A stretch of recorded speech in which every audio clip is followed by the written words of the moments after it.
Aboro Aboye, you know, maybe 10 years ago, I had a really interesting experience wherein I was on Facebook and I was in a group and I had an exchange with a group of guys who claimed to be Babalawo from Brazil, and they were of the school of thought that Ifa was no longer practiced in Nigeria. It had died in West Africa and was only practiced in the New World. And Cuba was the only um, living repository of Ifa today.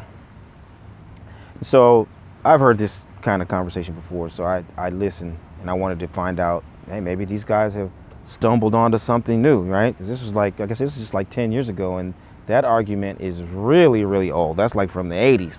But I thought that everybody who talked that kind of craziness had, you know, gone to Nigeria to get initiated.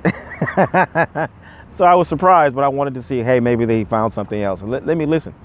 So I listened and I exchanged back and forth. I asked some follow-up questions and probing questions to say, hey, what are you guys talking about? Where are you getting this from? And sure enough, it was all anecdotal. It was all anecdotal. It was like I know a guy who knew a guy, and whoops, sorry, I know a guy who read a book, and just stuff like that. Nothing serious. Nothing serious. Nothing concrete or realistic. It was just anecdotal stuff. And so after I listened for a while, I said, okay, well, I understand where you're coming from. Let me share with you what I know. So I shared one verse of Ifa. I said, this Ifa says, this is the origin of a certain practice. This Ifa tells us about this historical event. This Ifa tells us about, I don't know, medicine or something. I don't know what we were talking about, but I shared about 3 verses of Ifa and I explained them. This is what Ifa is telling us in order for them to understand that, no, this is life, right? I'm not making this up. This is something that I'm learning and doing right now. And so they were silent first.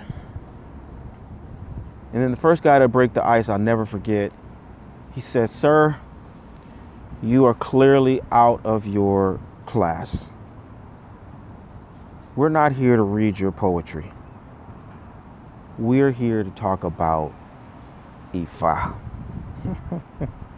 And so I almost fell out of my chair laughing, because, oh my goodness, these guys really just don't know anything about what they're saying. They don't know nothing, right? And so, more so than that, though, what I took away from the conversation was the importance of understanding how knowledge is formed. You have to understand how knowledge is formed within your discipline, okay? If you don't understand how knowledge is formed within your discipline, then all the information that you have is going to be random, and it doesn't have any real context or legitimate meaning. And you're not going to be able to analyze and make any kind of realistic or reasonable conclusions if you're making, if you don't have some really clear training in how knowledge is structured within whatever discipline. So let me give you a simple example. I speak Spanish and I speak English, okay? And when I say I speak Spanish, I mean I speak Spanish. I can read it, I can write it, I can speak it, I can understand it if someone speaks it to me. And I can do so at a relatively high level, right? I can deliver a professional or academic address all in Spanish, right? So I mean I speak Spanish, and obviously I speak English. If I try to apply the rules of English grammar to Spanish language, I'm going to come up with nonsense. I'm going to fail. Nothing's going to make any sense. I'll be wrong all the time, or I'll be saying that this is wrong and that's wrong and this doesn't make sense and that doesn't make sense, because I'm applying an incorrect methodology. I'm using the wrong rule book. I got a map of Texas. I'm trying to get around in New York. It just cannot work, right? And so having an understanding of how knowledge is formed within your discipline is like grammar. It's like having a map of a territory. They go together. You can't use the map of any map of Texas for anything in New York. You can't use Spanish grammar to decipher English language. Likewise, you cannot use the Hindu sutras or the Hindu pantheon to explain Yoruba deities. You can't use the ancient Egyptian, book of coming forth by day or something, reading hieroglyphs. You can't use that to explain the Yoruba pantheon or Yoruba ritual practices. They have nothing to do with one another. They have nothing to do with one another. Now, if you're really deep into syncretism, you really love this idea that it's just like all one thing, then you need to learn all the different methodologies. You need to learn how Yoruba knowledge is formed, and then you need to learn how Hindu knowledge is formed, and then you need to learn how Egyptian knowledge is formed. And if the Egyptians say, once upon a time, we were called Yoruba, then you got a big major clue. Once upon a time, there was a group of us who were called the Yoruba. You got a great clue. If you got something in the Hindu sutras that say that, yes, once upon a time in the beginning, we were called Yoruba people. Wonderful. That solves the problem, right? Likewise, if you go into the verses of Ifa says, yep, we used to be Hindus. Magnificent. That says it all.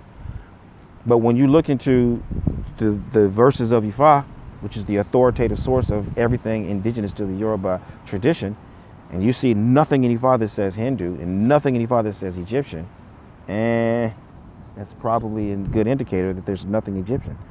Likewise, if you go into the Hindu sutras and you go into the Egyptian texts and you find nothing that says that we are related to the Yoruba or the Yoruba are related to us, it's probably a good indicator that there's no relationship between the two. And then you can start looking for other reasons why you can see parallels between one system and another, right?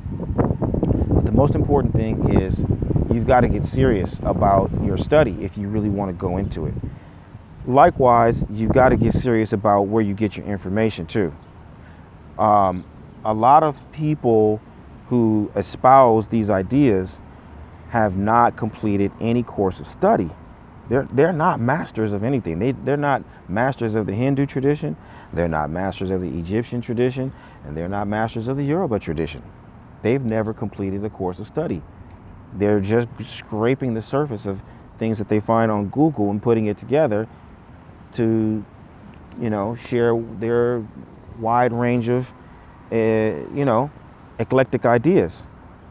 And that is not something that you base your practice on. It's not something you're going to base your self-discovery on, right? You're not going to put all your eggs into a basket that's woven together with internet Google searches.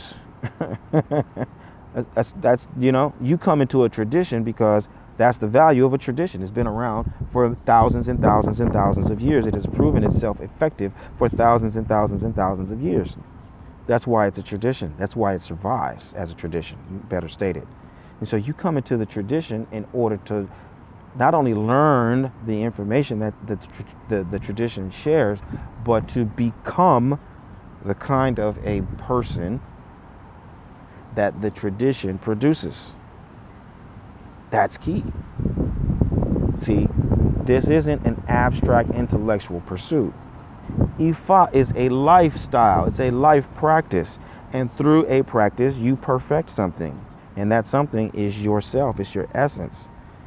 And so when it comes to your essence, you don't put that in. That's not a willy-nilly eclectic process. You want to go with a proven program that has a 10,000 year track record, don't you? Doesn't that make more sense? That you're going to go with a system that has a 10,000 year track record versus the guy who did 30 minutes of Google research and put together a Facebook post? Does that seem like something that you're going to try to realize your destiny through? I don't think so. So I want to urge you to start to get a better understanding and respect for how knowledge is formed within the Yoruba tradition, and remember that where you look determines what you're going to find. If you want to find high quality information, go to places where people are steeped in high quality information. Abora boye, boshishe.